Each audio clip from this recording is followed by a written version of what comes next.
कार्यक्रम के पुण्यार्जक हैं श्री राजकुमार जैन जी की पुण्य स्मृति में श्रीमती अंगूरी जैन, पुत्र पुत्रवधू सीए पीयूष जैन, सीए दीपाली जैन, पौत्री गौरान्वी जैन बड़ोदरा, पुत्र पुत्रवधू सीए प्रियंक जैन, श्रीमती दीप्ति जैन, पौत्री पौत्र ईवा जैन, निवान जैन मास्को, पुत्री दामाद सीएस प्रियंका जैन, श्री पंकज जैन, दोहित्री दोहित्र निष्ठा जैन, मानविक जैन भोपाल, सासुमा श्रीमती प्रेमलता जैन बालाघाट।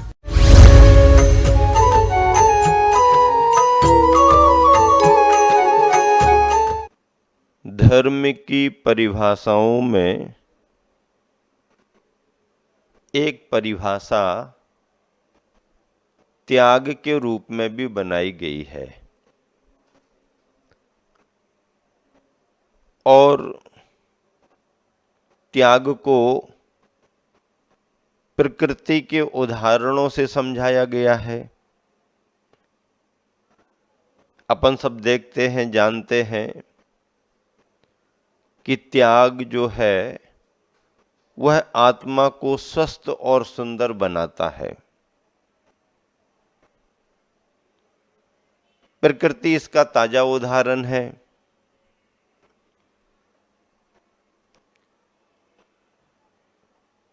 गाय घास खाती है और मीठा मीठा दूध दे देती है। वृक्षों में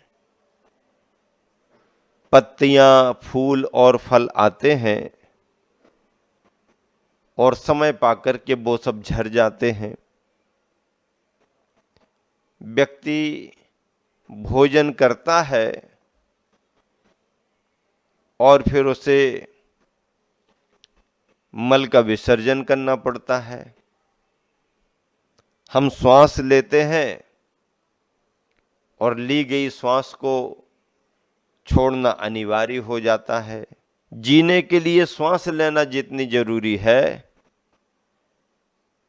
जीवन जीने के लिए ली गई श्वास को छोड़ देना भी उतना ही जरूरी है। ये उदाहरण ग्रहण के साथ त्याग की प्रेरणा देते हैं। मतलब ये है कि व्यक्ति संग्रह करता है तो संग्रह के साथ साथ उसे विमोचन करना अर्थात त्याग करना भी जरूरी है।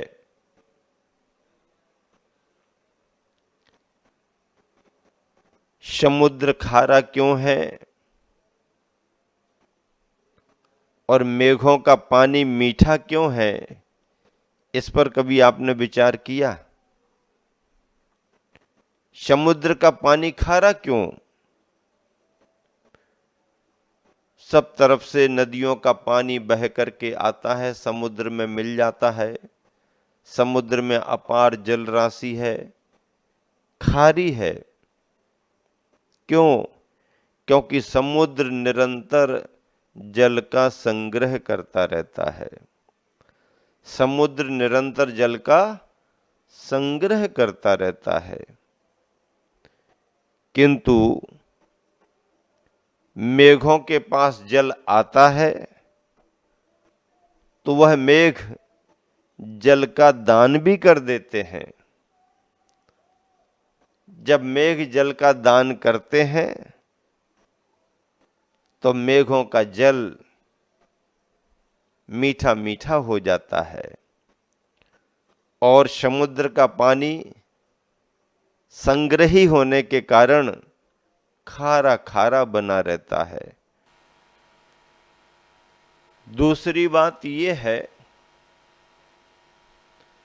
कि मेघ जब तक जल का संग्रह किए रखते हैं तो मेघों का मुख, मेघों का शरीर काला काला रहता है।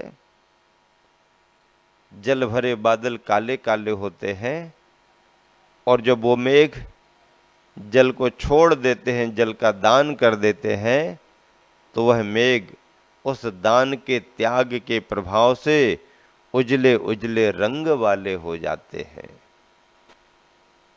दान की महिमा है। ऐसे त्याग के धर्म को दान के रूप में व्याख्यायित किया गया है। संग्रह तो मोह के कारण होता है, लेकिन उसका सदुपयोग, उसका वितरण अगर कोई करता है तो ये मानना पड़ेगा कि उसने अपने मोह भावों को जीता है, उसने अपने आसक्ति के भावों को जीता है। आसक्त व्यक्ति, मोही व्यक्ति संग्रह में ही लगा रहता है, ना अपने उपयोग में लेता है, ना परिवार के उपयोग में देता है और ना किसी को। इसलिए पूजा में कहा गया कि निज हाथ दीजे साथ लीजे, अपने हाथ से दो वापस तुम्हें मिलेगा। निज हाथ दीजे साथ लीजे, खाए खोया बह गया। अन्यथा धन और सामग्री, पैसा तो ऐसा है कि खाए खोया बह गया। इसलिए जो बनता है, जितना बनता है उतना करना चाहिए। आप लोग भविष्य की चिंता करते हुए जीवन बीमा कराते हैं। क्या कराते हैं? जीवन बीमा कराते हैं। पॉलिसी, LIC, लाइफ इंश्योरेंस क्या कराते हैं? लाइफ इंश्योरेंस कराते हैं। बीमा कंपनियां करती हैं, उनके एजेंट आपको मिलते हैं बाजार में। तो क्यों कराते? ये सोच करके भविष्य का कोई भरोसा नहीं, जीवन का कोई भरोसा नहीं, कभी भी कुछ हो सकता है, हम तो इंश्योरेंस कराएंगे, किस्तें भरेंगे, जीवन बीमा आप कराते रहते हैं। फिर क्या होता है? पॉलिसी के हिसाब से जैसा आपने साइन किया हो उसके अनुसार फिर आपको मिलता है। मिलता कि नहीं मिलता? हाँ मिलता है। लेकिन ऐसे थोड़ी मिलता है, जब कुछ हो जाए तो मिलता है, और होने के बाद भी प्रूफ हो जाए तो। घटना घट गई और आप प्रूफ नहीं कर पाए तो भी नहीं मिलेगा। हाँ, घटी हुई घटना को आप सिद्ध करो, साबित करो। कौन करे साबित? तुम्हारा कोई हितैषी हो, तुम्हारा कोई सहयोगी हो, वो करेगा साबित। अब आप तो कुछ करने के नहीं रहे। हाँ, अगर आधे अधूरे बचे हो तो फिर भी आप कुछ कर सकते हो, और अगर घटना पूरी घट गई तो तुम्हारा तो गया पूरा का पूरा। अब पॉलिसी का मतलब क्या? पॉलिसी में आपको वापस तो मिलेगा, लेकिन अगर जीव चला गया, एक्सीडेंट में निधन हो गया, तो अब किसको मिलेगा? जो क्लेम करेगा उसको मिलेगा, लेकिन जिसने जमा किया था उसको तो नहीं मिला ना, उसको तो नहीं मिला। हाँ, अगर छोटी मोटी घटना घटी है, एक्सीडेंट हुआ है लेकिन बचा हुआ है, तो उसको मिल जाएगा। सही सलामत अवस्था में थोड़ी मिलेगा। जैसे ठीक ठाक अवस्था में जमा किया है वैसे ही में थोड़ी मिलेगा। कुछ हो जाए, गाड़ी का हो जाए, शरीर का हो जाए, जितनी क्षति, जैसी क्षति होगी उतना मिलेगा। अरे भाई, बाहर की जीवन बीमा में जब कुछ हो जाता है तब मिलता है, लेकिन धर्म के क्षेत्र में अगर आपने जीवन बीमा कराया, धर्म के क्षेत्र में अगर आपने इंश्योरेंस किया, तो ध्यान रखना, जीते जी इस भाव में मिलेगा ही मिलेगा। और ध्यान रखना, बाहर की पॉलिसियों से आप इंश्योरेंस करते हो तो एजेंट अपना कमीशन ले लेता है, लेकिन यहां पर धर्म के क्षेत्र में अगर आपने इंश्योरेंस किया तो यहां पर कोई एजेंट कमीशन लेने वाला नहीं। धर्म के क्षेत्र में देव, शास्त्र और गुरु जीवन बीमा के केंद्र हैं, और गुरु आपको धर्म करने के लिए पॉलिसी बताते हैं।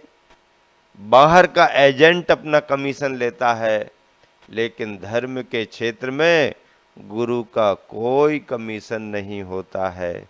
बस आप जो जमा करेंगे उसके अनुसार आपको निरंतर मिलेगा।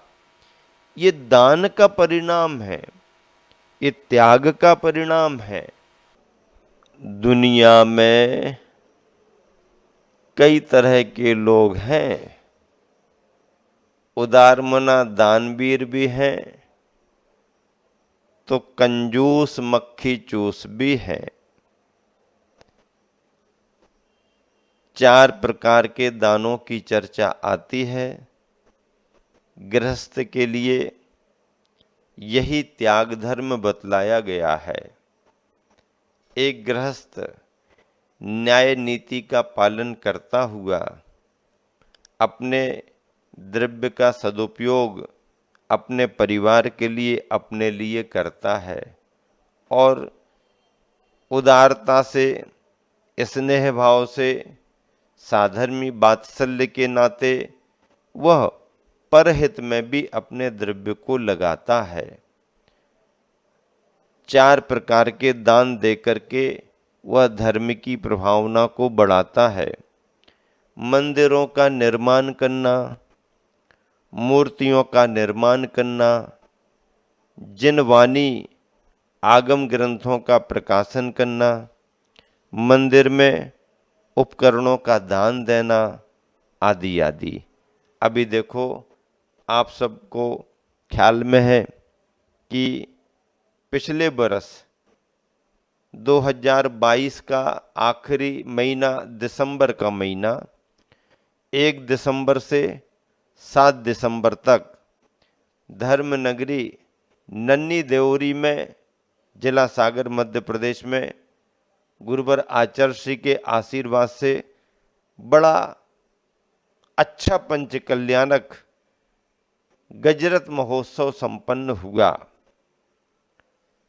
अगर कोई धर्मायतन बन जाता है, पंच कल्याणक प्रतिष्ठा हो जाती है, तो उस स्थान का उपयोग भी बढ़ जाता है। अभी इस वर्ष पहला पर्वराज पर्यूषण दशलक्षण पर्व उनके लिए मिला। समाचार निरंतर सब तरफ मिल रहे हैं कि ग्रामवासी और जैन समाज के बंधु बढ़ चढ़ करके पूजा पाठ और अभिषेक कर रहे हैं। स्थान बड़ा बन गया है। शांतिनाथ दिगंबर जैन मंदिर सर्वतोभद्र जिनालय के रूप में एक बहुत बड़ा संस्थान, धर्मायतन बन गया है। गंधकुटी में चतुर्मुखी जिनबिंब, शांतिनाथ भगवान के जिनबिंब चतुर्मुखी विराजमान है। अन्यान्य बंधुओं के परिवारों की प्रतिमाएं भी प्रतिष्ठित होकर के विराजमान हुई हैं, और सभी जन मिलकर के खूब ठाट बाट से अभिषेक कर रहे हैं, शांति धारा कर रहे हैं, और प्रतिदिन एक एक परिवार विधान कर रहा है। प्रतिदिन एक एक परिवार विधान कर रहा है, और रात्रि के समय में आचार्य ज्ञान सागर पाठशाला के बच्चों के द्वारा, वहाँ की श्राविकाओं के सहयोग से, ब्रह्मचारिणी बबीता दीदी के निर्देशन में बच्चे भी खूब सांस्कृतिक कार्यक्रम कर रहे हैं। धर्म की कथाओं का आधार लेकर के सांस्कृतिक कार्यक्रम कर रहे हैं। और सुनो, सबसे बड़ी बात तो ये है क्या है सबसे बड़ी बात? पाठशाला में जैन बच्चों के साथ साथ बड़ी संख्या में अजैन बच्चे भी आते हैं, उत्साह से सब सीखते हैं, धार्मिक सांस्कृतिक प्रस्तुतियां देती हैं, उनकी योग्यता में निखार आने लगा, उनकी बुद्धिमत्ता बढ़ने लगी है। और मंदिर में, पाठशाला में सभी साधन उपलब्ध हैं, कहीं बाहर जाने की जरूरत नहीं, इतना इंतजाम पाठशाला वालों ने करके रखा है।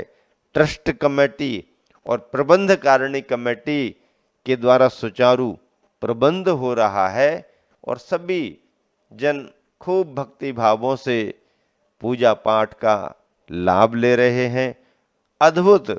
अभी उनकी फोटो दिखाई भैया जी ने, अभिषेक कर रहे, विधान कर रहे भैया जी ने फोटो दिखाई, मुझे ऐसा लगा इतनी बढ़िया धर्म प्रभावना के साथ।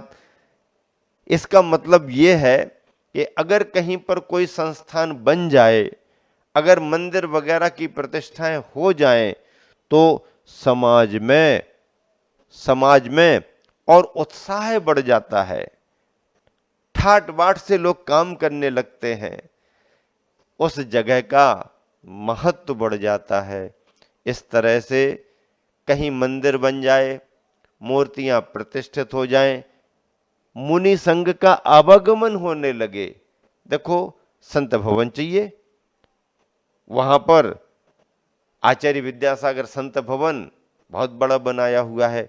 गर्मी के समय आर्यिका संघ रुके, आर्यिका संघों के आवागमन चतुर्मास के लिए बिहार के लिए हुए, बाहर से आने वाले यात्रियों के लिए, श्रद्धालुओं के लिए कमेटी ने अतिथि भवन भी बना दिया है।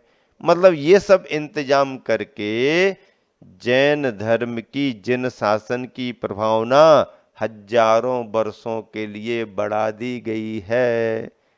इतिहास है।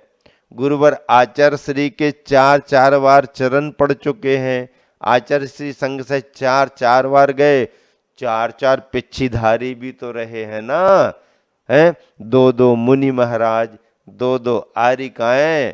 तो आचार्य श्री भी कहते हैं ऐसे धर्म स्थानों पर संघों का आवागमन होते रहना चाहिए। इस तरह से ये सभी प्रभावना के अंग बनते हैं और व्यक्ति के द्रव्य दान से बनते हैं। संग्रह करोगे कुछ नहीं मिलेगा, धर्म की प्रभावना में अपना द्रव्य लगाओ, जीवन यश और प्रतिष्ठा से भर जाता है।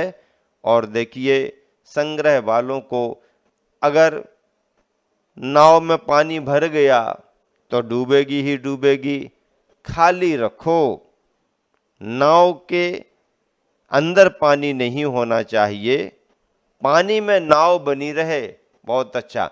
पानी में नाव है, नाव की शोभा है, लेकिन नाव के अंदर पानी ना रहे, यही त्याग का धर्म है, जिसका सभी को अच्छे तरीके से पालन करना चाहिए।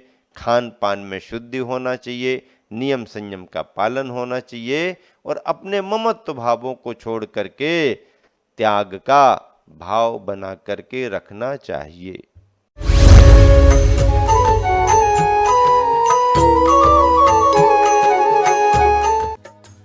इस कार्यक्रम के पुण्यार्जक थे श्री राजकुमार जैन जी की पुण्य स्मृति में श्रीमती अंगूरी जैन, पुत्र पुत्रवधू सीए पीयूष जैन, सीए दीपाली जैन, पौत्री गौरान्वी जैन बड़ोदरा, पुत्र पुत्रवधू सीए प्रियंक जैन, श्रीमती दीप्ति जैन, पौत्री पौत्र ईवा जैन, निवान जैन मास्को, पुत्री दामाद सीएस प्रियंका जैन, श्री पंकज जैन, दोहित्र निष्ठा जैन, मानविक जैन भोपाल, सासुमा श्रीमती प्रेमलता जैन बालाघाट।